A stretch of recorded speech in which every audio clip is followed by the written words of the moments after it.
Okay, so let's go ahead and do the class student. So I'm just going to go over here. And we're going to call this one student. And again, we will have attributes for this one.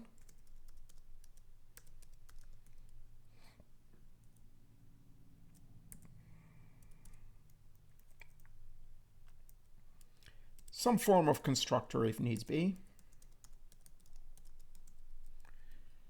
Some sort of accessors and or mutators if needs be. And a toString method. Okay, so what do we want? We want maybe something like this, string name or student name. And we need the exams this particular student or an object that is derived from this class will have. So maybe something like this, double grades.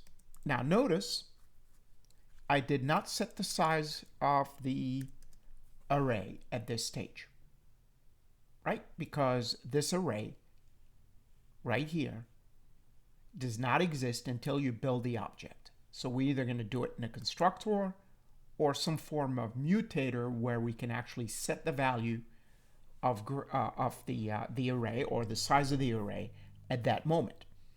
But we also need to be able to modify a grade or add a grade within that array.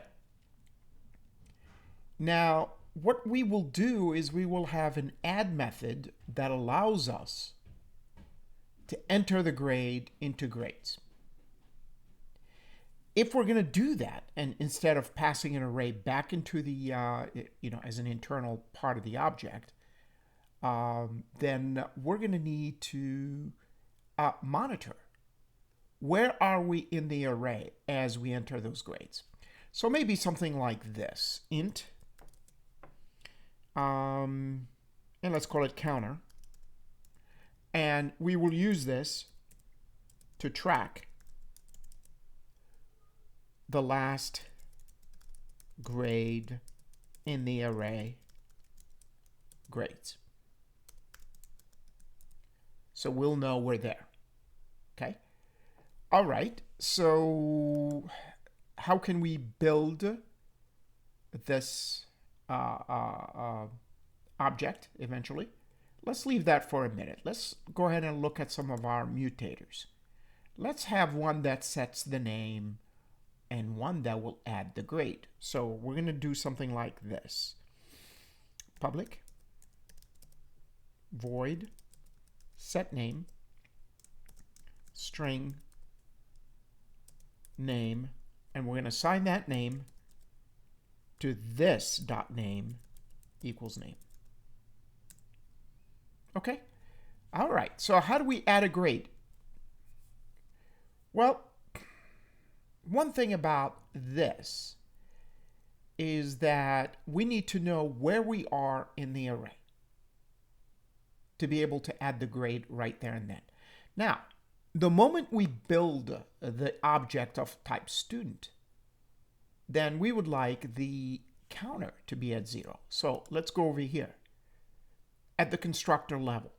Maybe something like this, public, right? So student, and at minimum, oops, let me just bring that back down up here. At minimum, we would like the counter to be equal to 0. The moment you build it, at least the counter is at 0. So every time you add a grade, then the counter will increment. But we have to be really careful not to go over the size of the array itself, right? So how are we going to set the size of the array? Well, we could ask for a name here. Let's say we have a constructor here that takes a string name and maybe an int size for the size of the array. then we could do something like this. We could right now use the setName method, pass name to it, and we could set the size of the array. This time we build the object. So grades, the object, or the array itself, equals new double, and there you would put size. So now this is where you would actually have your array alive, right? At the moment you construct the object. So don't do it here as an attribute. So we could do it this way. And let's go ahead and test it out quickly. So to do that, maybe we could,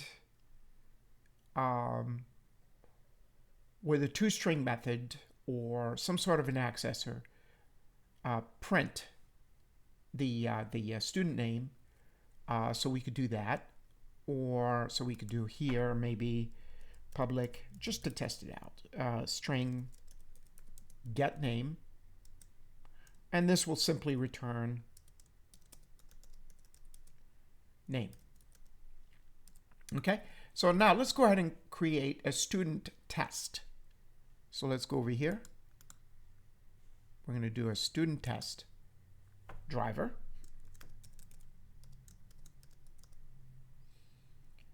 And in that one, see, I misspelled that. So let me just clear it up. Start it again. So let me just delete that and do it again. Just didn't spell it right. So, okay, delete. Let's go ahead and create a new one. And Java class. And we're going to call it student test. There you go. Much better. All right, so now we'll have main in here. And let's go ahead and create an object. Student S1 equal new student. And let's put Jeff in there. And the size of the exams that Jeff will be taking is 4. Right? We could, at this time, do a system.out.println name, and then we could do something like this, s1 dot get name, and let's see here, this is name, and this is a plus here. Actually we concatenate, and unlike Python, here we concatenate. Let's go ahead and test this one.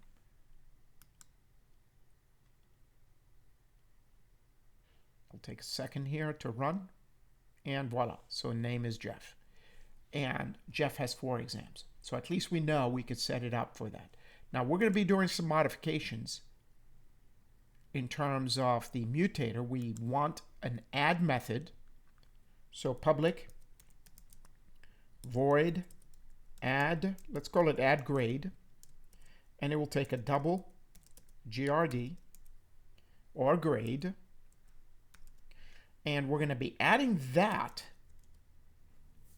to the array, whatever counter is. So we could go ahead and say something like grades, okay, counter equals grade. So we can actually assign it there. But every time we do something like this, we need to increment the counter. So counter plus plus. Now here's the problem with this. I don't have any error checking here to make sure that I'm not beyond the array. In other words, where's counter at? Now let's say I had an array of 4 grades and I'm coming back again to add another grade, and I'm adding a 5th element.